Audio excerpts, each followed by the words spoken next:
Hi, Tony DeWitt here, Missouri appellate attorney and a guy who likes to make the law make sense on YouTube. And I spent all night last night trying to make sense of the Alex Murdaugh testimony yesterday. Wow.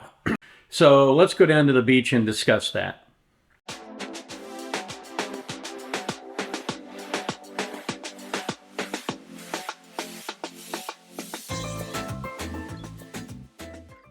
So there is a reason why defense attorneys universally worldwide do not want to put their clients on the stand. It's because in spite of the very best preparation and doing numerous dry runs through the testimony, telling him, okay, now in this situation, say this, and in that situation, say the other thing. The fact is, in a story like this, where you have two murders and you have attendant other crimes, it is just too much data for a normal human brain to bring in. And so it is frequent that a witness will get confused on the stand, and confusion almost always looks like mendacity. Now, that doesn't mean that confusion is mendacity. It can simply be confusion. But one of the problems that you have, it relates to storytelling. If you're telling someone a story, normally you start at the beginning and you wind up at the end. And for that reason, you take your time, you go through it slowly, and you do all of the things necessary to get to the point of the story. But a trial is different than that. In that, you have one person asking questions and another person answering questions. And the interplay between the person asking and the person answering the questions has to be fluid. It has to be something that moves the story along. And if it doesn't do that, then people tend to lose their focus, particularly in the jury pool. They are going to lose their focus until it becomes interesting again. Now, yesterday, during the defense examination of Alex Murdaugh, there was an exchange where he cried during this particular testimony. And I'm going to play just a snippet of it here, and I want you to look for a couple of things. One of them is tone of voice. One of them is the frequent nodding that he does. Alex, will you tell this jury about Maggie and your relationship with her? Pay attention here to how long it takes him to say anything, and watch him nodding back and forth, getting himself ready to testify.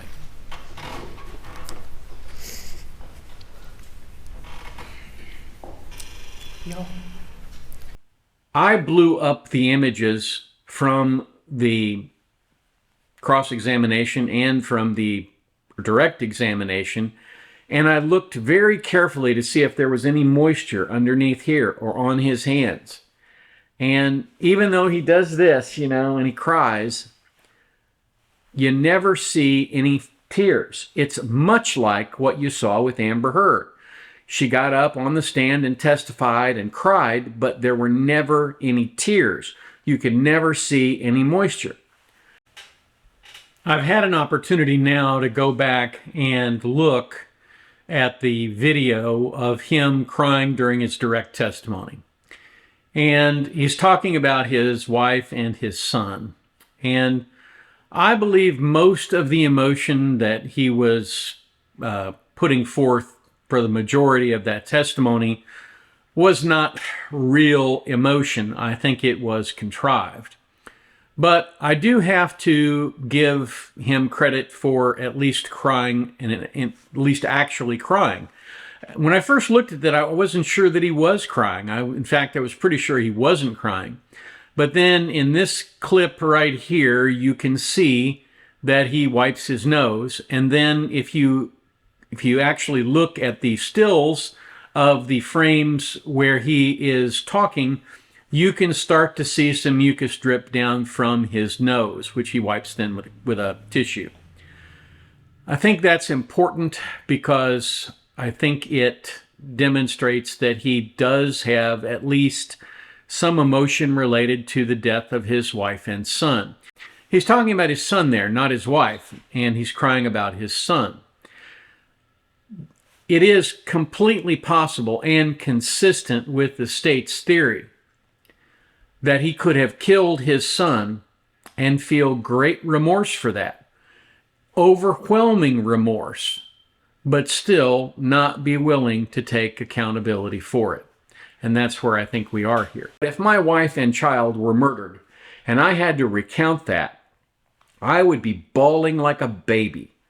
And I would need a box of Kleenex, and I would have to wipe my face consistently. I'd have to blow my nose consistently. But he doesn't have to do that. And of course, the reason that he doesn't have to do that is because he wasn't crying. Not really. Now, that's going to become important to the prosecution, not in closing statement, but in rebuttal to the closing statement. You want to hold the really good stuff until the rebuttal. Because what will happen is the state will get up in closing argument and they'll lay out their case. And the defense will get up and they will try and poke holes in it. They'll use the vehicular GPS testimony, among others, to say, as Alec Murdaugh did yesterday, well, that shows there's just no way I could have done this.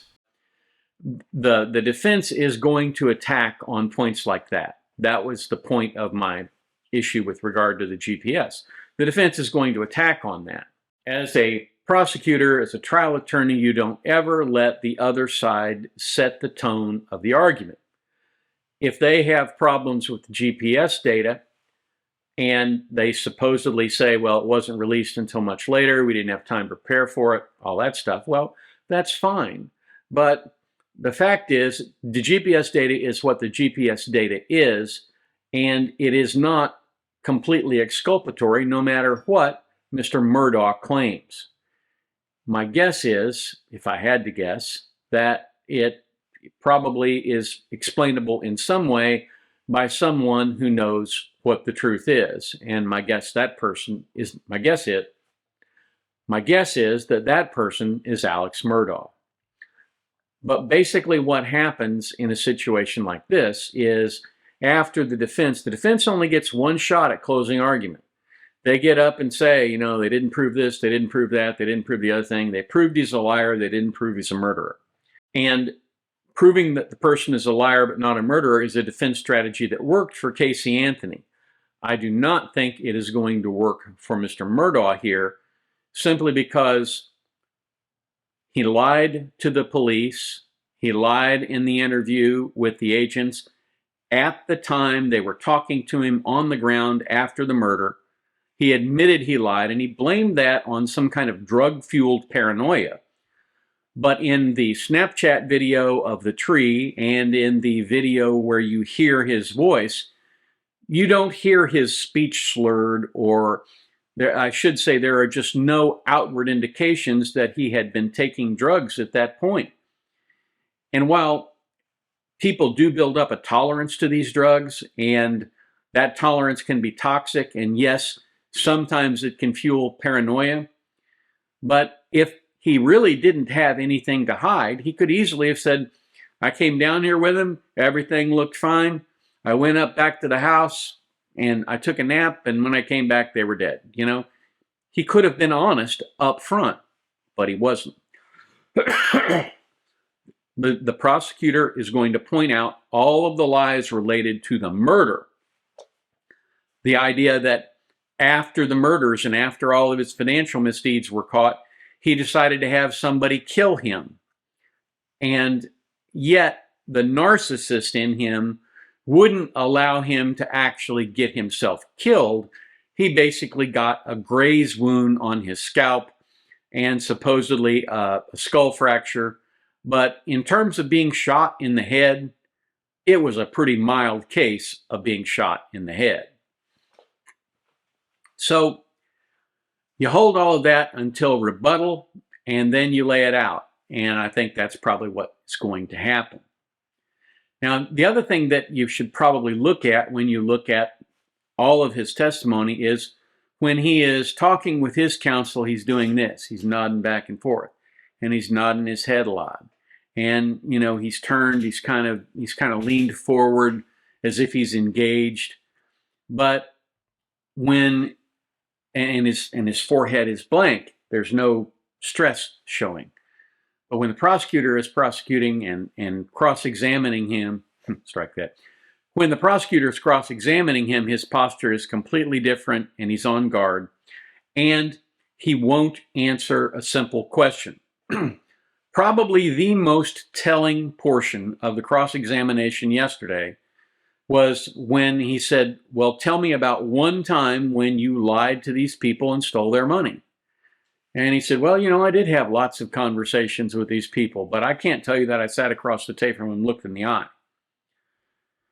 Now, you should be able to remember at least one client that you sat down across the table from and talked to. I can remember dozens of clients during my time where I sat down across the table and spoke with them, right? But that did not happen here, supposedly. I mean, the man stole money from paraplegics, quadriplegics. He stole money from a woman who lost her daughter. And in some of those cases, he took every last dime. Now, if you could sit across the table and lie to someone like that, you could sit in a jury box and lie to the jury about not killing your family. And with all of the other evidence stacking up, showing that he was there, that he had the opportunity, that the deaths occurred very quickly in time in relationship to that video of the dog, that again, after he arrived at the scene of the crime, so to speak, it took him 17 seconds to call 911. Well, I think that's an appropriate reaction if you first discover someone's body. You call 911, right? But he testified that before he called 911, he got out of the car, he went and looked at Paul, he tried to pull Paul over or roll him over, he went and looked at Maggie, he checked her pulse. You can't do that in 17 seconds unless you're Superman. And I don't see any S on his chest. So there are some real inconsistencies in the narration of his story with regard to what happened on the night of the murders. And that, I think, is where the prosecution is going to focus in its closing argument. And in the cross-examination today, I fully expect some point in time for the prosecutor to go over in summary fashion all the people he lied to. You lied to your partners, yes. Or he may not get a yes. Well, I didn't lie to all my partners. You lied to some of your partners. Can we agree on that? Yes. And you lied to your staff. You lied to the accountants. You lied to the CFO, the financial wizard of the firm. You lied to your co-counsel. You lied to your family. You lied to Maggie. Maggie was concerned about finances because you were spending money on drugs. She was concerned about that. You lied to her. You lied to your sons. You lied to the SLED investigators about the financial crimes. You lied to the deputy at the crime scene by not admitting that you were there. And just go through every last one of those lies. And then say, well, you did say one thing. When you apologized to Maggie and Paul and said you did not intentionally hurt anyone. And then you said you did not shoot your wife or your son. Did you shoot your wife and your son? And while that may be a distinction without a difference to most people, because it would be to me, to someone like Murdaugh who uses words in his profession, That is a key distinction. And I would look for a flash in his eyes, at the time that that question is asked. If it were me, I would ask that question. And then I would follow up with, you lied to all these other people and you lied during the investigation, but explain to the jury why they should believe you now. But that may be a bad question because then he could ramble. I think the better question is, do you expect, with all of that that's going on, do you expect for the jury to believe you?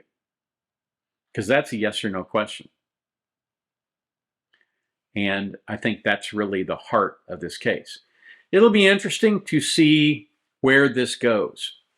Being sort of a student of body language, neuro-linguistic programming, and other sorts of things, micro expressions, I've actually written on that topic for trial magazines. I think it is very important that you focus on the mendacity as it pertains to the jury here. But I will say this, even with the very best closing argument, a jury could potentially still find reasonable doubt because it only takes one. Now, I think there will only be one or two people on that jury that are going to find reasonable doubt because of all of the cross mendacity that goes on here. And I think the reason that you can find reasonable doubt is because there were errors made during the investigation. But you can't expect investigators to ever be perfect.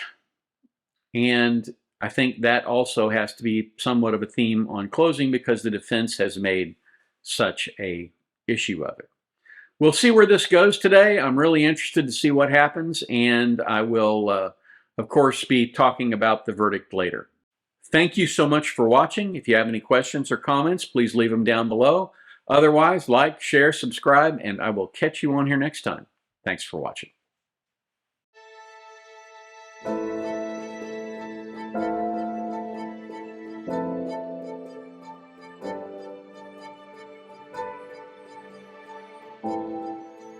If you like this video, here are a few others you might try, and don't forget to subscribe. Have a terrific day, guys.